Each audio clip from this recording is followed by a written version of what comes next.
Welcome to Awaken the Mind, the NLP and Hypnosis Guide, hosted by David Uhas.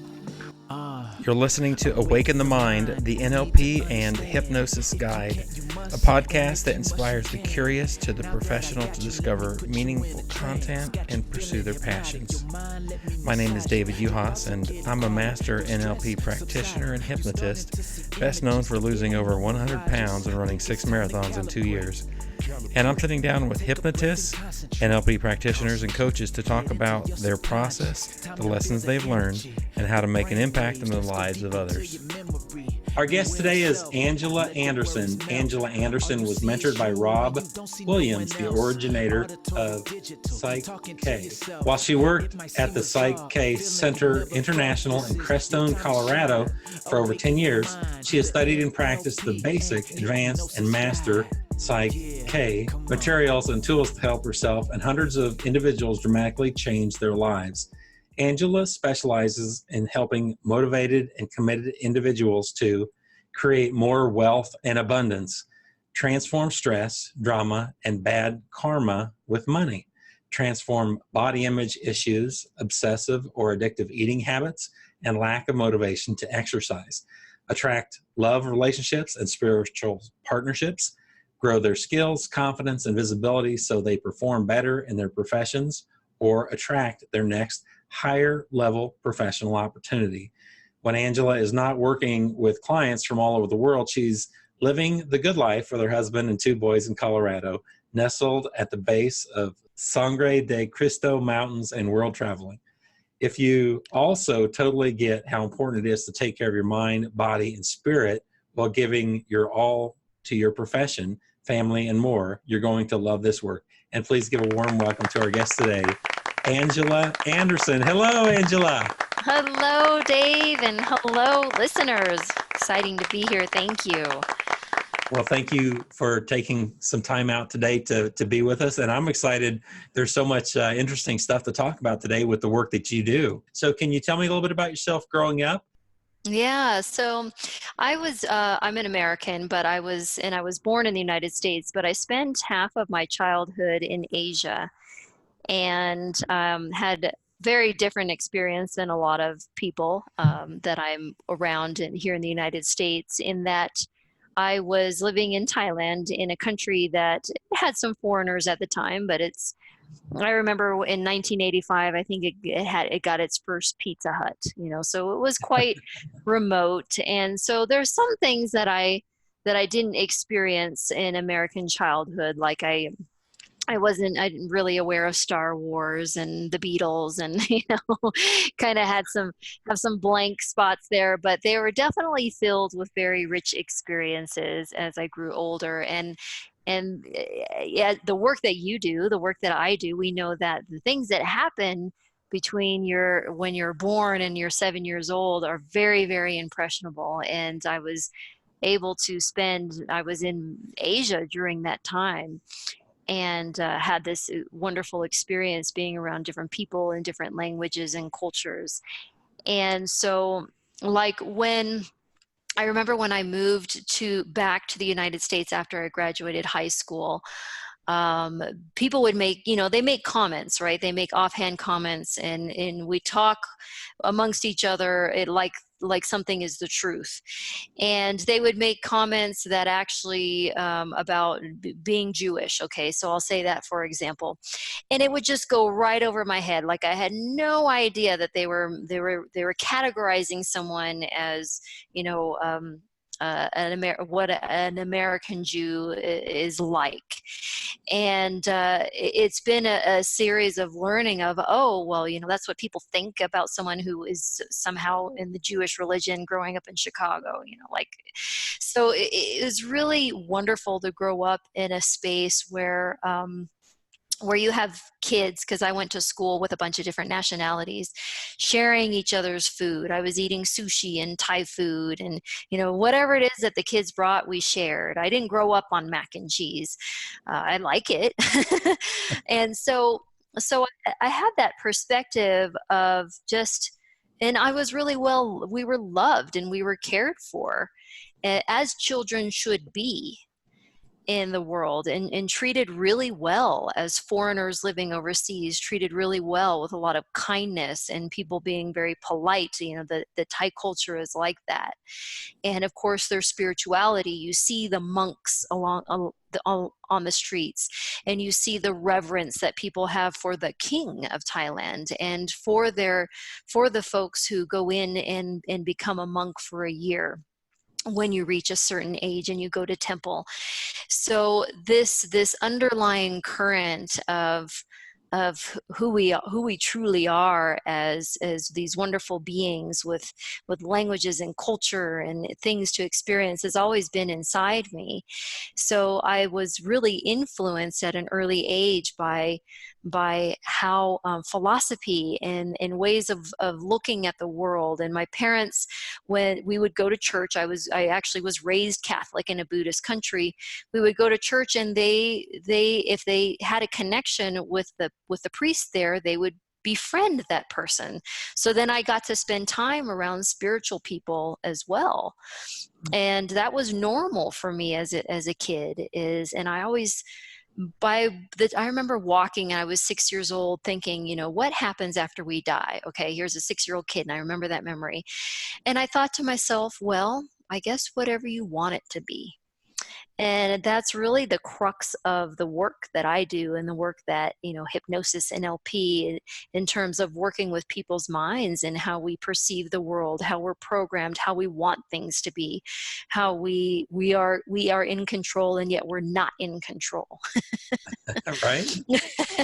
And connecting to this larger presence around us. So I was influenced by Southeast Asia, influenced by wonderful parents who wanted good things for me, influenced by the education that I received as a diplomat living overseas. So we got really great education. And then influenced coming back to the United States by just then looking at American culture and how Americans grow up and how they perceive things, and what I thought and felt about that, and was it real or not real to me. Are there any special role models that really stood out that you can remember? I will say with all honesty, my father. And he's somebody, and his job required it of him, but he also has those natural characteristics of why he was a good person for that job. Is, David, when you're with someone and they 100% have your back, and that nothing is going to happen to you. I felt, I had a father, I had someone who loved me, someone who taught me how to ride a bike, and who would protect me and take a bullet for me. And if he was driving and behind the wheel, I knew nothing could touch me. And so that kind of safety and security. Now, of course, I do have issues with, now that I'm a mother, with my own children, and fearing for them. And, I probably make them nervous because of my own fears, but so he was definitely a role model. And then I always honestly had a connection to a faith, to a higher power. I remember praying to Mother Mary that she would appear to my grandmother, because my grandmother was really Catholic, and, she'd pray the rosary 3 times a day and always be reading the Bible, and just being like, having this relationship with the divine, and being like, hey, will you show up for her? Because she really wants this. And like, I know I can talk to you, and, will you hear me? And so I've felt like there's this connection to a loving presence that is guiding us, and that we can tap into, and that we are a part of. I did some training with the relationship training, and one of the most profound things with relationship training, and not just with another person, it could be a relationship with yourself, with money, with work, with significant other.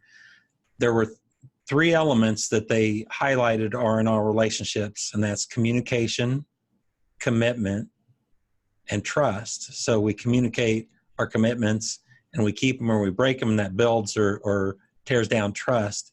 And when you were talking about your father and also your spiritual belief, It sounds like there was just this solid trust. And a lot of us we grew up with different varying degrees of religion, and unfortunately, in the Christian religions, a lot of us have had very very traumatic experiences, but there is a lot of wonderful truth that I now as an adult can glean from that, of the repetition, right? The repetition of praying even, and saying your prayers at night, and asking for what you want, and asking for the goodwill of the people around you who are suffering. And even though as a child, we're pretty selfish. But to be taught how to do that now, and that's where a lot of us we have a problem, because we're shamed or we're punished into it, or guilted into it. But if we strip that away, and we look at some of the fundamentals of learning faith, like when you are growing a business, I'll be darned if your faith isn't tested every step of the way. And if faith is really, can you believe in what hasn't happened yet? Can you believe in what you can't see? Or can you put your trust in that? And we have a lot of evidence around us. Like, my cell phone works, but I don't know how the heck it actually works. Right. I don't know how a phone call, all of the mechanics come through, and how I'm getting Wi-Fi, but it works, and I trust it. And all I do is plug it in when the battery's low, and say shit when the screen cracks, and go get it replaced, and those guys know what to do. And that so we can take that basic, all of these examples around us, and see where we are practicing faith on a daily basis. So how can you bring that into your life, and what to make your life better, to enhance your life, to make your business better, to enhance your business? When did you know that you were going to pursue this working with people? I feel like, Dave, I always knew. And then on the other side of the coin is it's taken me just a long time to really step into what I'm going to be when I grow up. So when I answer that, I always knew that, like around when I was 8 or so, that I had a special gift of connecting with people. When people hang out with me, they felt comfortable. They felt like they could just say whatever, be themselves. They felt seen, accepted. And and I knew that in the bottom of my heart, when I was in elementary school, that I felt the meaning of life is to be happy. And but it's been a lot of twists and turns along the way, because we get deceived by the glam around us, by the money and the fame and the ego, and I want to be good looking and have a great body and have all the money, and get the Instagram worthy picture, So I also had my share of that, which I think is a part of growing up. And I think it's a part of all of our process as well. I really envy people who know what they want to be when they grow up, and actually go out and do it, and say, yeah, I'm happy. I go to work. I love what I do. I come home. And, but my journey hasn't been like that. And that's just the way it is. I like the kitty there. Oh my gosh, he has been so needy. What's the cat's name? His name is Boots. Hey, Boots. Yes, and we were on a trip just recently, and so he's been a little needy now that we're back, because he gets left outside all by himself to handle the coyotes and the bears and all the fun stuff out there. What led you to the work that you're doing now? At some point, you pursued training, and tell me about that. Yeah, so when I was a stay-at-home mom. I still consider myself a stay-at-home mom, even though my kids are in school full-time now and they're older and don't need me so much. But I did need to get out of the house for a few hours a week and just do something else. And so I did what was easy for me to do, which is bookkeeping. And that might sound strange to a lot of people, but I actually really enjoy entering numbers and categorizing and balancing statements and managing finances. It was just actually kind of relaxing for me. And so I started a little bookkeeping business, and there was a gentleman in my town looking for a new bookkeeper. His unfortunately had passed. And I was recommended to him, and it happened to be Rob Williams, the originator of PSYCH-K. So I was doing his books, and no big deal. And he's a really nice man, and I learned that he was a psychotherapist, and so he's also a very personable type of person, and real talkative, very understanding, and incredibly wise, and very, very intelligent, and got a really perfect mixture. He would always say of feet on the ground and head in the clouds. So that's when he started teaching me, hey, of course I learned about his business. I wasn't just there looking at numbers. My bookkeeping business was where I did have a relationship with my clients, and kept it professional, but I cared about their businesses. And it's, even though I'm not responsible, right, for how much money they made and their expenses, I felt it was my job as the manager of that gateway to it was a very honorable position for me. And I never really thought about having limiting beliefs. I never really thought about the work that PSYCH-K does. I describe it as it found me. I didn't really necessarily find it, but being the person that I am, how I've talked about myself, of course it's a good fit that it would find me, because in some way, we're all looking for a type of truth for ourselves, a universal truth, what's the meaning of my life truth, how do I live on this planet? How do I be in this body kind of truth? And for me, it was just so fitting that landed in my lap.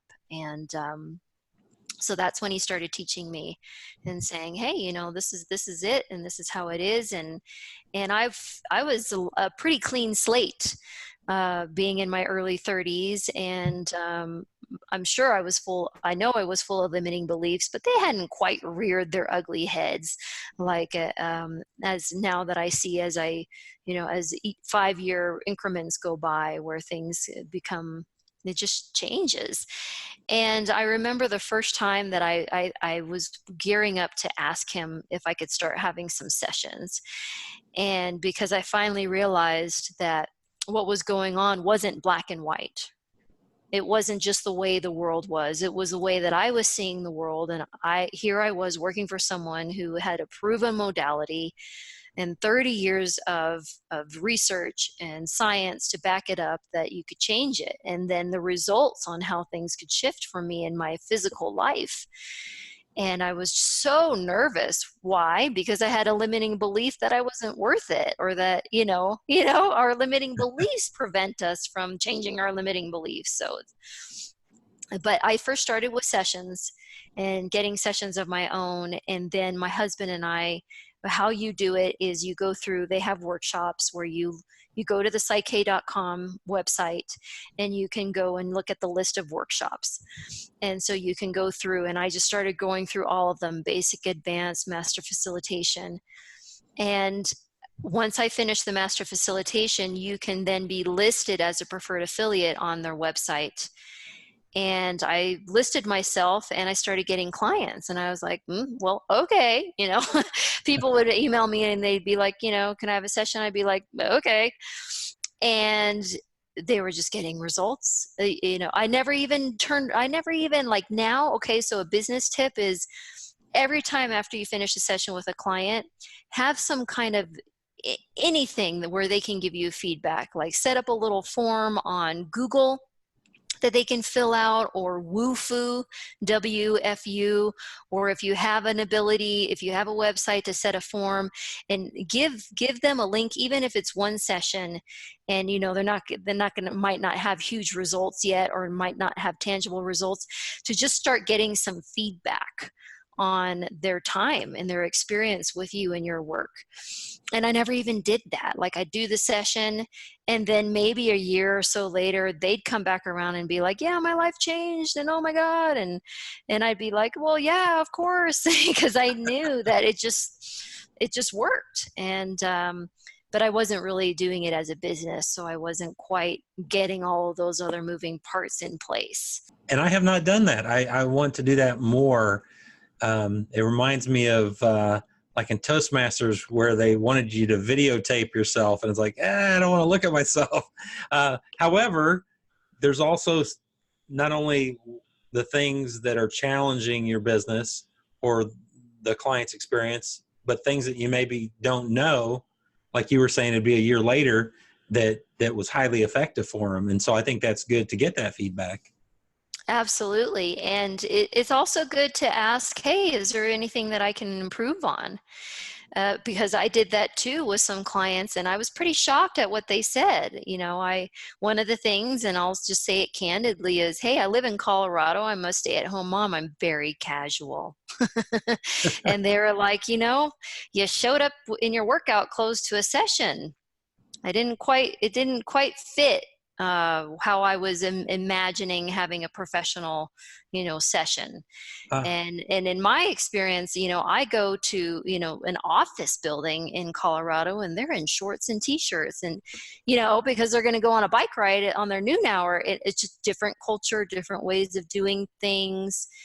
And if you're working long distance online, then you've got a whole other type of nonverbal communication going on. And so it was really valuable feedback to me to be like, hey, I might want to consider how I'm showing up, or I might want to consider, hey, how do we set and manage expectations before we meet? What do you want out of this? What kind of person do you want to work with? Because this is how I am. I'm X, Y, and Z. If you want A, B, and C, then maybe we're not the best fit. So that's also really nice how are you going to manage your clients' expectations before they even meet with you? Because the session starts the minute they schedule. The minute they pay, the session starts on some level. I really honestly feel that. Can you talk a little bit about limiting beliefs? Yeah, definitely. It sounds, it's a very intangible term. And if you, a lot of our work is, the spokesperson for our work is Dr. Bruce Lipton. And he's got lots of YouTube videos out, and he's written several books. So he's a leader in epigenetics, which is the science above the genes. So basically how your environment and your perceptions can affect your biology. And it's not like you're just dealt with the hand, that you were born with, and you have to, have cancer or whatever it is that you feel like you've just been given. Being born into your family. So that said, Bruce says, the secret to life is belief. It's not genes, it's belief. And so we look at that, David, and we think, okay, we're in this physical world, and we have this plane of existence that we're living on, and we really actually don't see the world as it is. It's not possible. We see the world through perceptual filters. And through that, then we are now navigating also a world of relativity, because this cat that just jumped up on the table, a lot of people think he's a pretty big cat. But if you've owned one of those cats that's like a bobcat, house cat mixture, he's puny, right? So it's all relative, And then when we look at beliefs, that's really the secret to life, because we've got all our perceptions and our experiences. And then you ask the question, well, what powers that? Like, what's behind that? And what's behind that is what we found with the neuroscientists and the research that we've done, is that it is your beliefs that are programmed in your subconscious mind. That is what's running the show.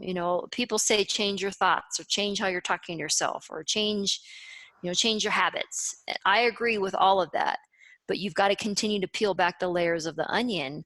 And the final layer, what we have found with our work in PSYCH-K, is your beliefs that are stored in your subconscious mind.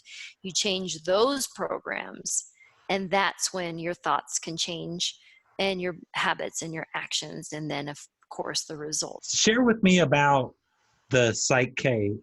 So back in the day, so Rob Williams, the originator of PSYCH-K, and Dr. Lipton have a very close relationship. In fact, there's a workshop. It's sold out, so I can't really promote it, but it's happening next month in Taos, New Mexico.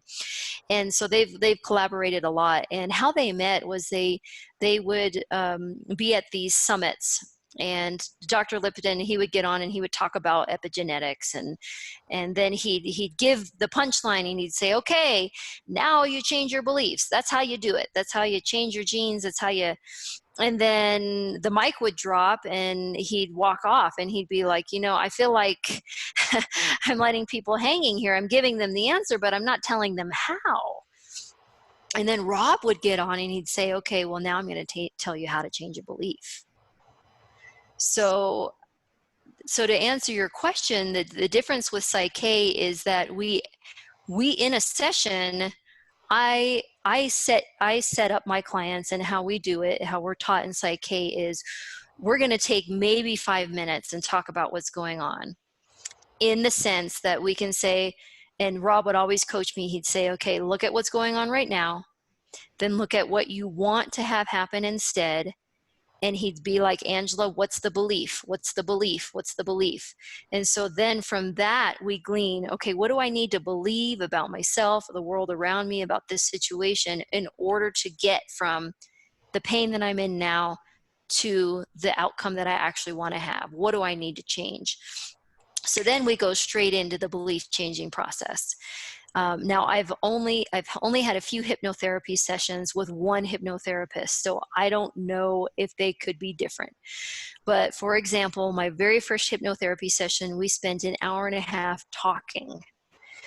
And honestly, that was very healing for me. I loved going on and on and on and on and on about myself, and I see a lot of value in that. At the same time, and you and I both know, Dave, that in the psychotherapy, clinical psychotherapy world, some people, that's all they sign up for. So when do you get out of therapy and actually get a life?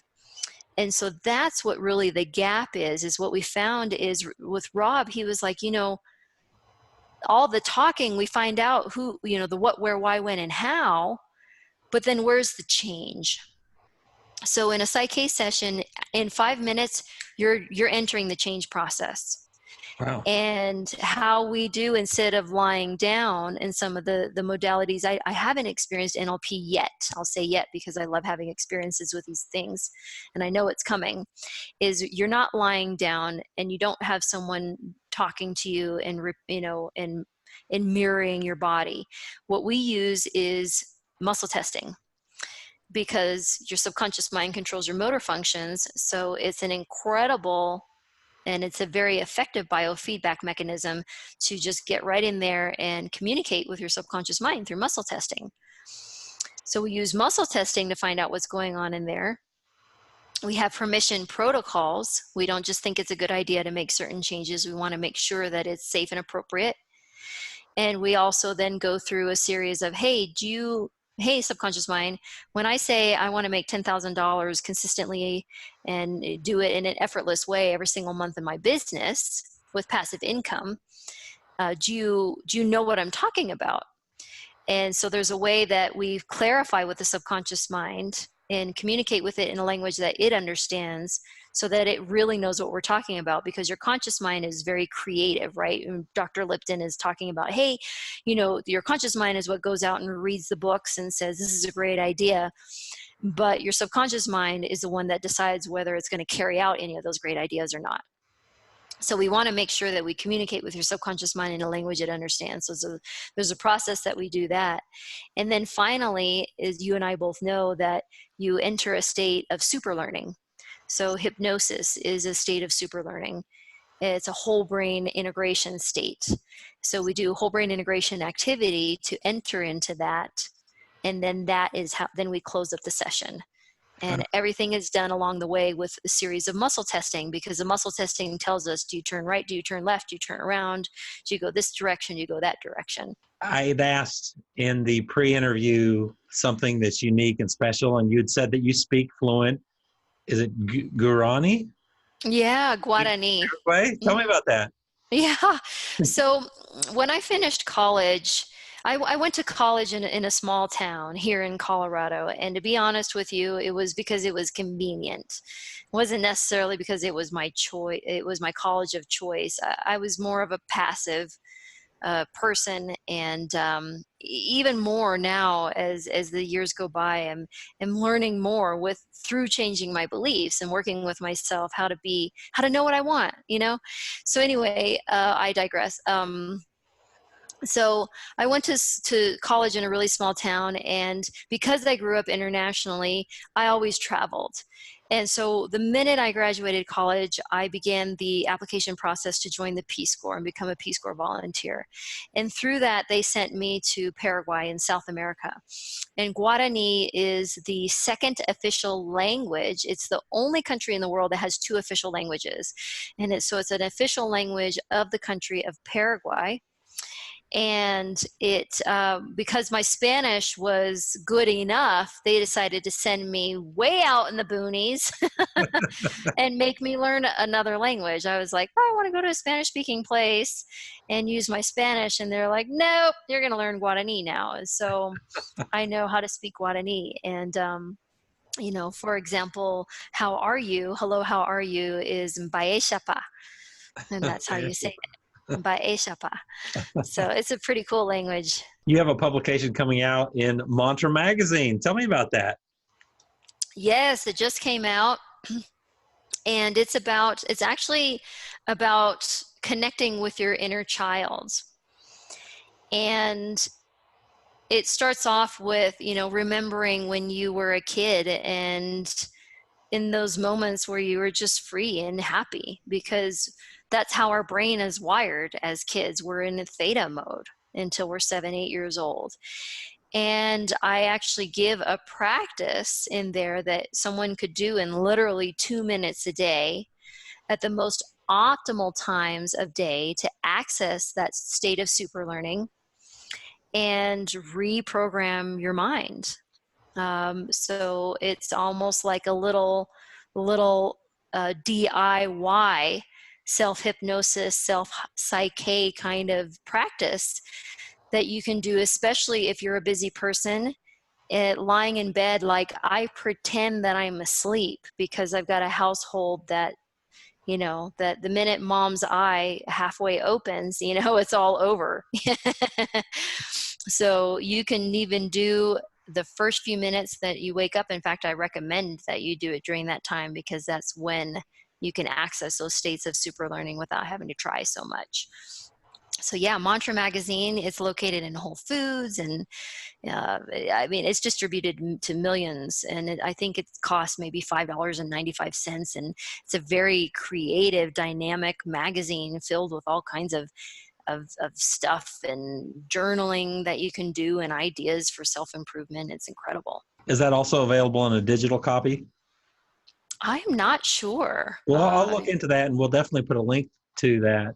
Okay. I haven't looked into it. They sent me a hard copy. I just got it in the mail today, and it's colorful, and it's got swirls and pictures, and it's definitely for people who like that dynamic kind of learning instead of just black and white words on a page. Right. Yeah. You work with clients, and then also you work business to business. Can you talk about that? I work with entrepreneurs and business owners and coaches who feel like they are stuck at a mental barrier, like a mental barrier reef with their income, and have done a lot of work with themselves and are doing things with their business and making headway. But, there's times where you just are like, tell me what to do. You've got your foot on the gas, you've got your hands on the wheel, and you are just so ready to go. And so we tackle those limiting beliefs, what I call your money code, specifically beliefs that you have around money, about your ability to earn, your self-worth, about what does it mean to have millions of dollars, to want to desire millions of dollars, what the people around you in society is going to think. Are you people think they're going to be, taken advantage of and stolen from. And, there's just all kinds of things that involve our money code. So I help my clients to reprogram it so that they can make a whole lot more money with ease and flow and be in alignment and really enjoy their wealth and abundance, be able to share it, create it, invest it, manage it, enjoy it. What's on your bucket list? Oh gosh. So it's actually coming up really quick. I am putting plans into motion to spend a month in Europe next year with my children.